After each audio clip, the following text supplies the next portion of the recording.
Brian here with longrangeonly.com. In this video, we're going to talk about the Tricer AD tripod. And I think the main features that they are marketing are the reasons why I looked at it in the first place and why most of you are going to be interested in. I'll try to make this short and sweet. Just basically talk about my user experience. Now, as far as comparing to others, I'm not going to do it. I can't do it because there's literally millions of tripods out there, and I've probably only used a dozen of them. Now, the main selling points of this are going to be that it's a 2-section leg so that it can go, when used with the center post, up to what I would consider would be a normal standing glassing position. It can do it relatively quickly versus others because it's just got the two pieces instead of 3 or 4 or 5, and you don't have to do all those twist locks in order to get it fully extended. The other selling piece is the fact that the thicker part of the tripod legs are towards the bottom and the thinners are at the top. I'm not a structural engineer, and I'm not going to put a lot of thought into whether or not that actually holds true in structural integrity.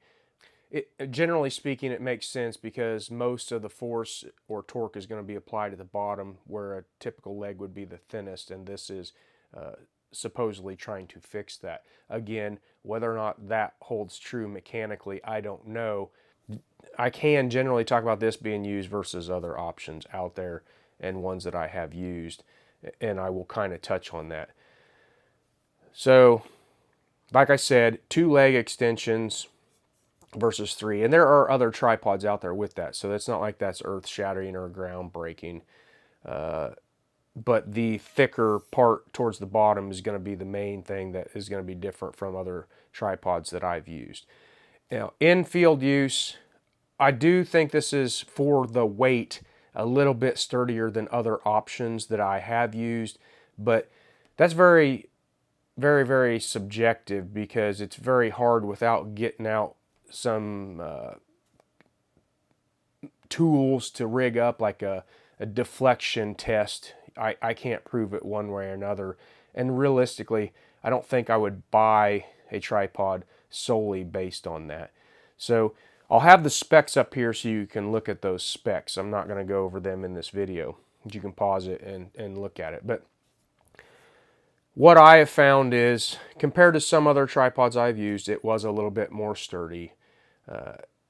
But I personally will not be running this tripod for a couple of reasons. Number one, in this stance right here, which is the lowest it will go without folding the legs out to a wider angle, I can't sit on the ground and look through a angled spotting scope, which is, I would say, probably 80%, if not more, of my glassing situations. Now, if you did have you were glassing off the face of a slope and you had it out front and you extended the farther away leg to make it level like you normally would, then you could get behind the tripod in the spotter and actually be able to see it. But in flat situations, I can't sit and look through an angled spotter, which is pretty much a deal breaker in and of itself. Now, with it fully extended, I was perfectly okay to look through a spotter, angled spotter, standing up, but sitting down, which is most of my spotting, I could not. I do like the idea of a 2-leg extension tripod, and I will probably, because of using this, look at other options out there, because I've typically used 3, 4, or even 5s in the past, and they are cumbersome. The problem with this is, when they spec'd this out, I don't know if it was a decision they made on purpose or just happened to be what was out there. Basically, this leg piece here is identical to a typical tripod leg, except for they have inverted it. And why that matters is the twists here are not lefty-loosey, righty-tighty, and my brain just doesn't handle it well. I always want to loosen it when I'm trying to tighten it, and then vice versa. And it just makes it cumbersome and slows the process down. So in my opinion, it defeats any advantage you would have from the 2-leg extension versus a 3, because I always twist it wrong in the first place. As far as the build quality, it's one of the best tripods I've used. You know, it's on par with a lot of the other stuff out there, but it's very high quality. The locks up here are very nice, and I would say, unless you put a ton of force on it, you fall down on it or whatever, you're not going to break these. The center piece that ties it all together is nice, sturdy aluminum.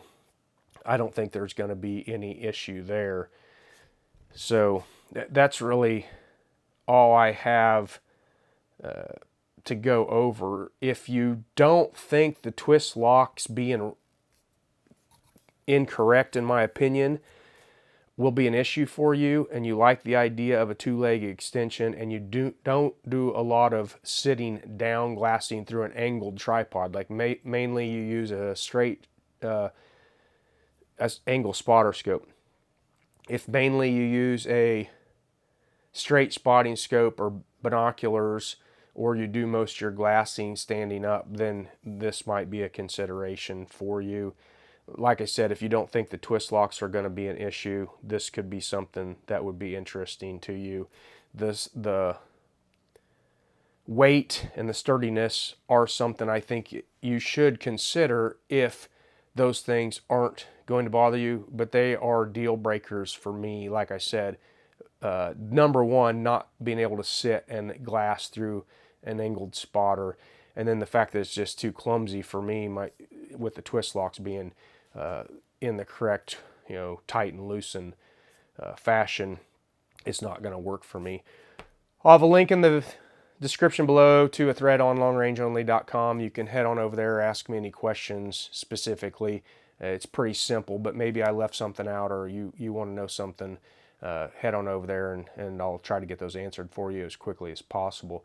If you're not a member on Long Range Only, it's quick, it's free, it's easy to sign up. We would love to have you. There's a lot of great information there, so go ahead and check that out as well. Please like the video, subscribe to our YouTube channel, and turn on notifications so you'll be notified of future videos. We appreciate you taking the time to watch. Have a great day.